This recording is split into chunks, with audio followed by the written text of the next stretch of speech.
Good morning, this is Teresa with Our Home Life. I'm going to be making crockpot chili today for Crocktober. It will be an instant pot on the slow cook function. We are a family of 6. We just moved to Texas and it's an extremely cold, rainy day today, so perfect for chili. We currently live in a fifth wheel while we're selling our home in Pennsylvania and figuring out what our plans are here in Texas. Not sure yet what we'll do. But yeah, we have a wonderful fifth wheel and it works perfect for our family. The only thing I've found so far is I am terrified of using the oven. I've heard horror stories about it burning everything, and I'm not so excited about the waste of food, so I won't be using that. We will be making some bread after this chili started, and I have a bread machine for that. So after we get the chili started, I'll make some bread. I have everything pre-measured and ready to start cooking. So I have 2 pint jars of ground beef. It is already cooked, but I'll saute it a little bit to kind of harden it up. I don't have an onion, so I just decided to go ahead and put some minced onion in there. And that's in this jar here. I've got all of the spices all measured out, and I'll tell you all of the measurements for that. So we have the ground beef, and I'm going to saute that with some of the minced garlic. That I don't really measure. I just kind of use however much I feel like that day. Normally it's about 2 or 3 tablespoons worth. And then I'm going to go ahead and put in the tomato sauce. I have 2 8-ounce cans. I'm going to use those. And then a 14-ounce can of petite diced tomatoes, sorry, and a small can of tomato paste. I'll probably only use about half of this, and then I'll freeze the rest of it. I have some Worcestershire sauce, and in the spice jar, I have a tablespoon of the minced onion in the bottom. I have 2 tablespoons of cumin, a 1/4 cup of chili powder, a tablespoon of dried oregano, 2 teaspoons of sea salt, and 1 teaspoon of pepper. And for the salt, I'm actually using Redmond real salt. It's just what our family prefers. I do have 2 cups of beef broth there.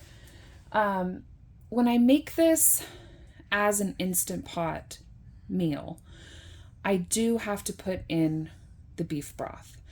I have made this several times in a slow cooker, an actual slow cooker, not just the slow cook function on the Instant Pot, and we still prefer it with the broth in there. The recipe that I'm taking this from, some bits of it from, doesn't call for the broth in a slow cook function, but like I said, our family just prefers it that way, and yeah, so that's how I'm gonna go ahead and do that. I'm gonna start sauteing the burger and get that ready to go, and then I will slowly add everything else in the order that I need to add it in. Please be kind. This is my first video, so hopefully it's not horrible, but I will go ahead and start that now.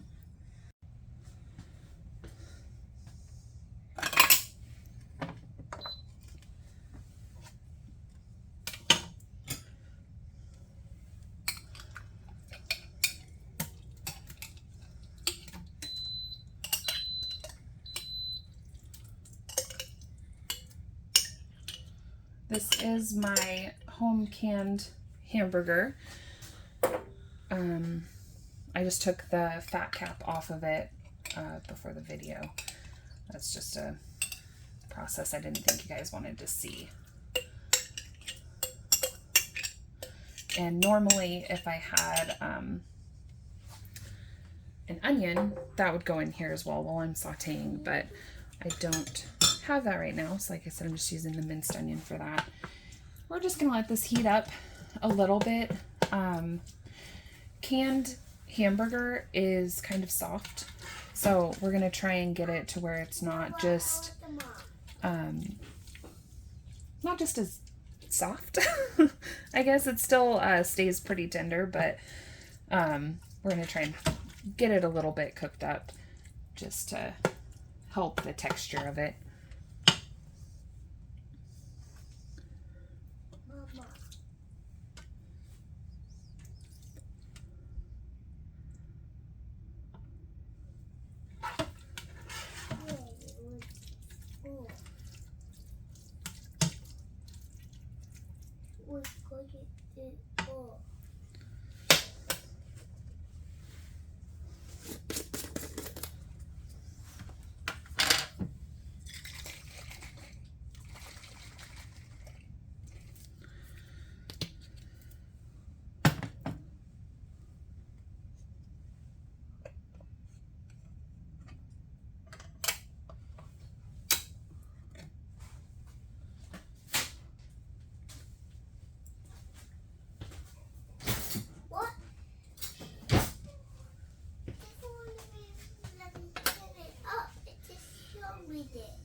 A little bit about us. We are originally from Idaho. We moved a couple of times, ended up in Pennsylvania, and absolutely loved it there. So beautiful. Really wish we hadn't left, but my husband's work brought us to Texas. We are in the west side of Texas, so it's pretty dry and hot here since we've moved. We've had quite a few cool days though, which has been really nice. Made it a ton easier of a transition for all of us, especially me.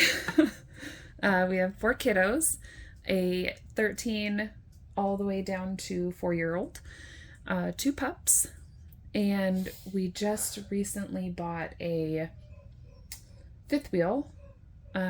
It has... I'll maybe do a tour eventually, but right now is not the time. It's pretty messy with 6 people and 2 dogs living in any small space. If you don't have the right organization, it's definitely a mess. And we have not figured out that right organization yet, but I am hopeful we'll get there.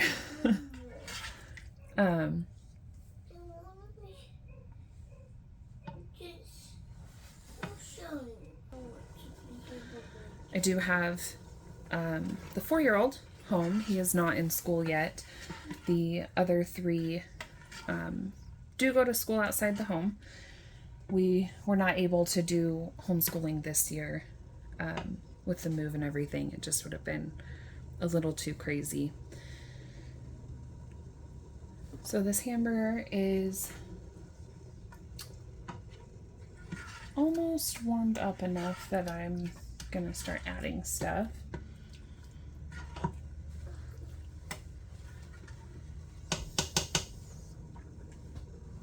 Start with some minced garlic.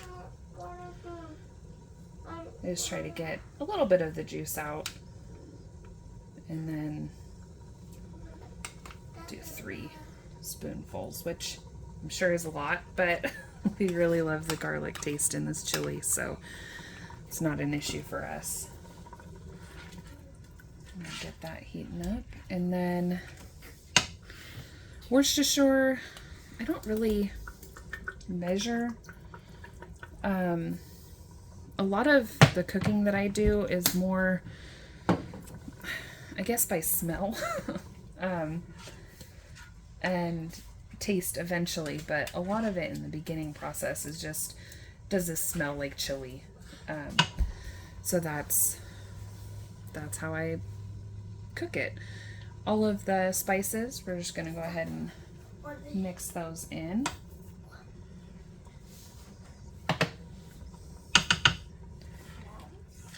And get those nice and blended. Definitely don't want a chunk of chili powder to bite into and not be pleasant.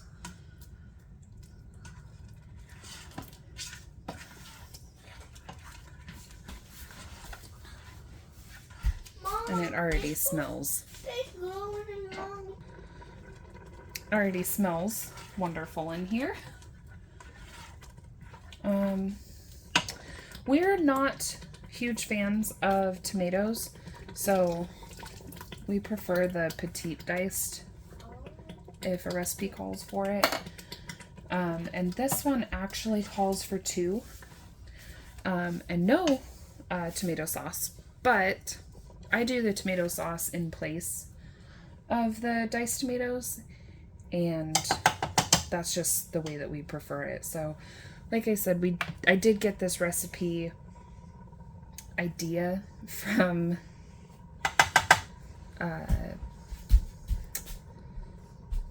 a recipe online, but we've just changed it so much that it's not really that anymore.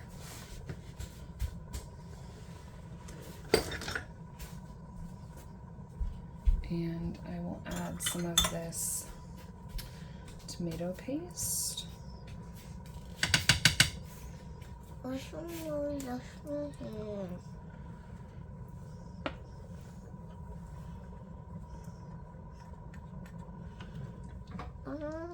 that is looking very, very good.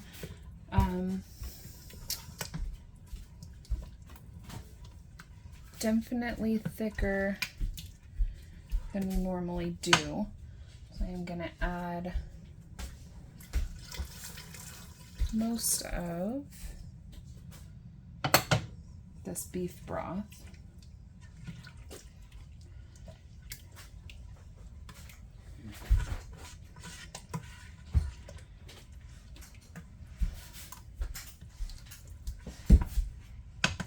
That's looking much better. Let's finish this off, and then I will probably put in some cans of beans.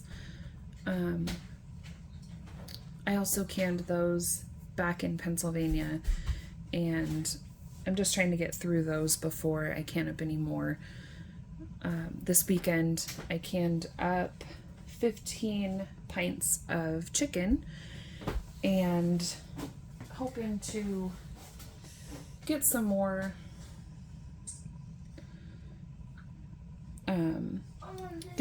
cans done.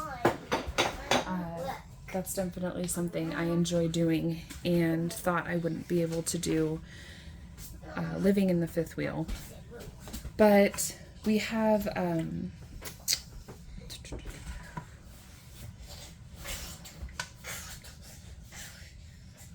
Blackstone, sorry.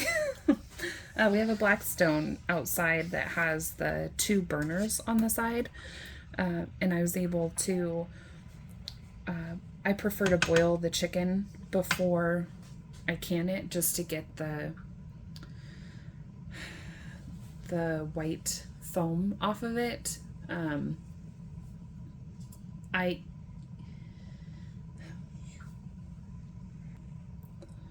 I don't prefer the ugly chicken, not because of taste, because it tastes just fine, but most of the chicken recipes that I use are cold chicken recipes, and we'll set that to slow cook, 7 hours, that should be fine, and perfect. And then I'll just get the lid and set that on it, and you don't lock it on there when it's on the slow cook function. you just set it on top.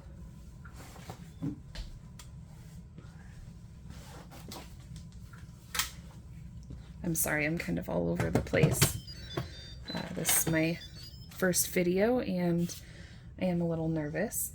The ceiling or venting, I just prefer to have it on venting. I don't know exactly what you're supposed to do when you do the slow cook, but I prefer to have the lid on, just in the closed position, and then there's no tempting me to lift it up and look at it. It just stays and can cook for the time it's needed. So all of this is cleared up, and I will bring you back when it's time to open it and give it a taste test. We prefer to eat it with a little bit of mozzarella cheese and sour cream. And then the day after, I will make this into a casserole. So I'll heat the chili up just a little bit and put it in the bottom of a pan, preferably a smaller one, 8x8 or 9x9. And I will top that with cornbread and put it in the oven just till the cornbread's done. And that is our favorite way to do leftover chili. And I'm able to do that in the air fryer that we have. And that will just sit here. I don't really use anything on the stove. Our youngest has bumped into the knobs on the stove, and it's propane. So it's set the alarm off a few times because the propane was leaking, and we just went ahead and turned it off up at the front so that there's no worry about it being bumped or left on and maybe the sensor not picking it up or anything like that. So I just don't really use the stove for anything. My 4-year-old. So I am going to get this all taken care of, clean off this other counter over here and set up the bread machine, and we'll start making that to go along with dinner. It's only about 3 hours. That's only about 3 hours that it takes to cook the bread. So it'll definitely be done before the chili. But I love fresh bread with butter on it, and homemade bread with peanut butter and honey is just one of my favorites. So I will probably go ahead and do that for lunch. It's only about 9:30 now, so that will definitely be ready and super tasty for lunch on this very cold Texas day. All right, so to get started on the bread, we have 1.5 cups of warm water in the bread machine. It says room temperature, but it's really, really cold here this morning, so I did heat it up in the kettle just a little bit. And now we're going to put in 3 tablespoons of butter, and we just cubed it up just to make it a little smaller. And that should also be room temperature, but it's really cold here, so it is not. Next, we're going to do 1 tablespoon of sugar.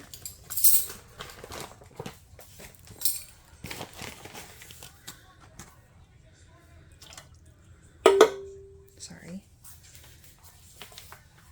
And 1 1/4 of salt. And we're going to use the Redmond real salt. Here's 1 1/4.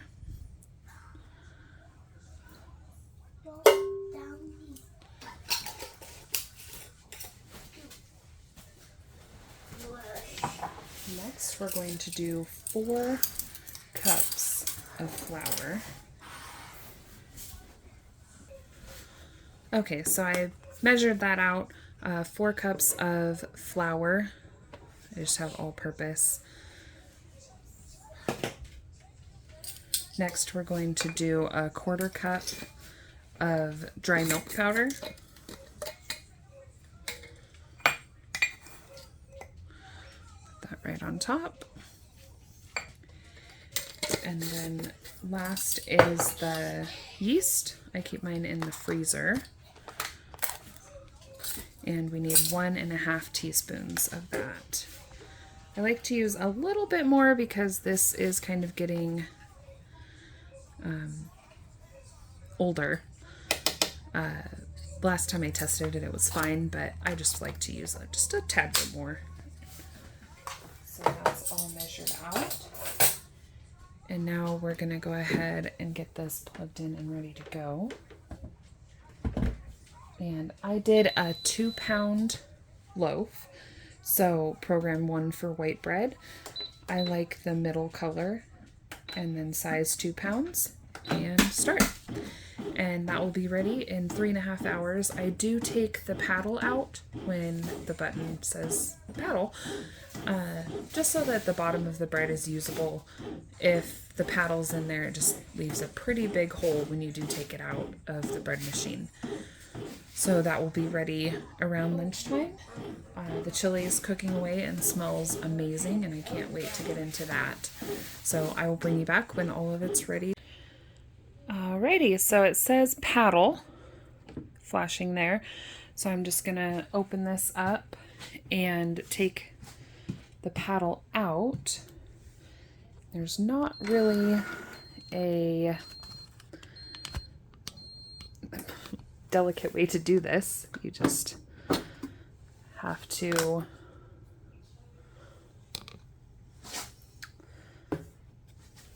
flop it over. Just shake it out of there.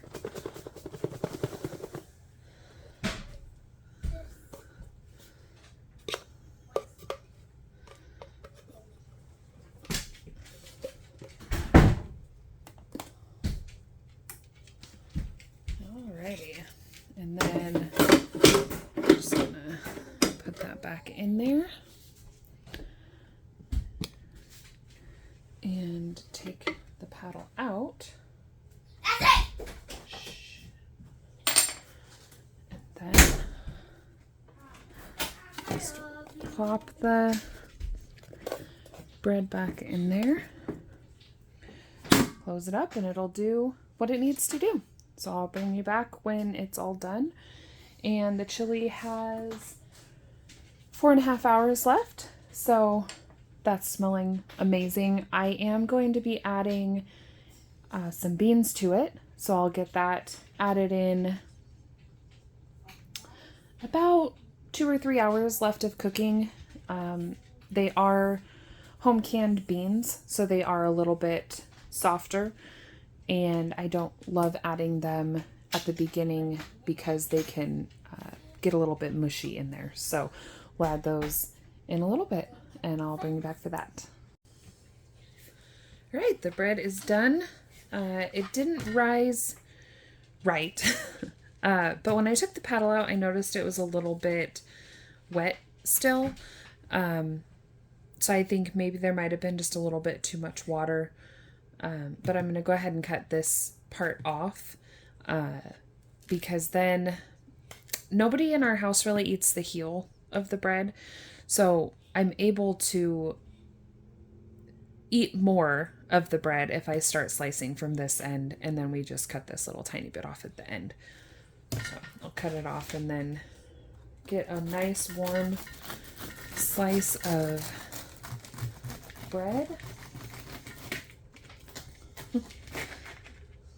Yeah, that just crumbled all apart, but oh, that looks so yummy.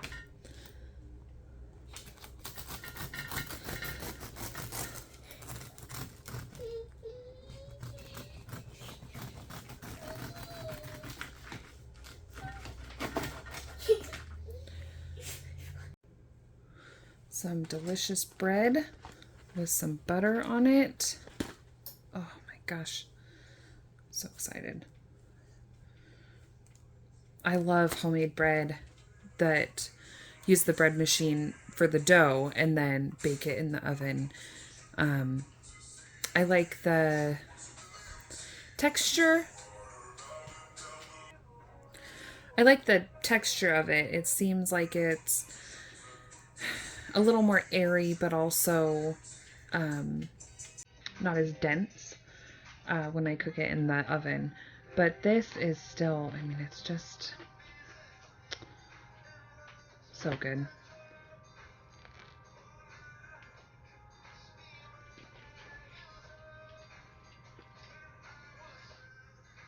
Perfect. The crust is a little bit hard. But I've tried it on because when you do color on here, it's the amount the crust is cooked. And I've tried the very light one, and it seems like it's undercooked.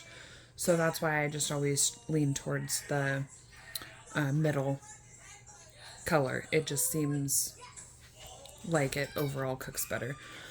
But, oh, so good. You're supposed to wait until the bread's cooled off to slice it.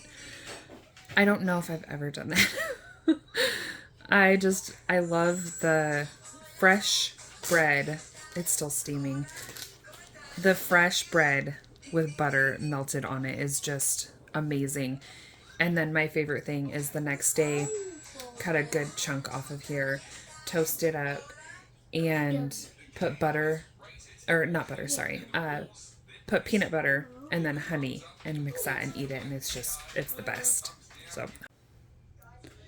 chili is done for about 10 minutes now. It smells amazing.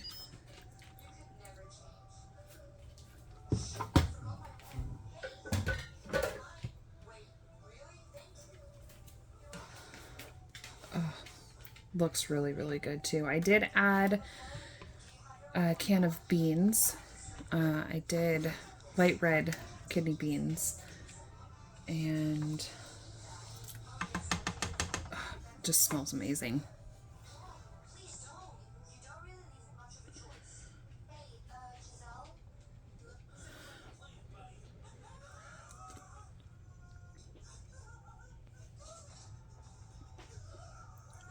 Tastes amazing.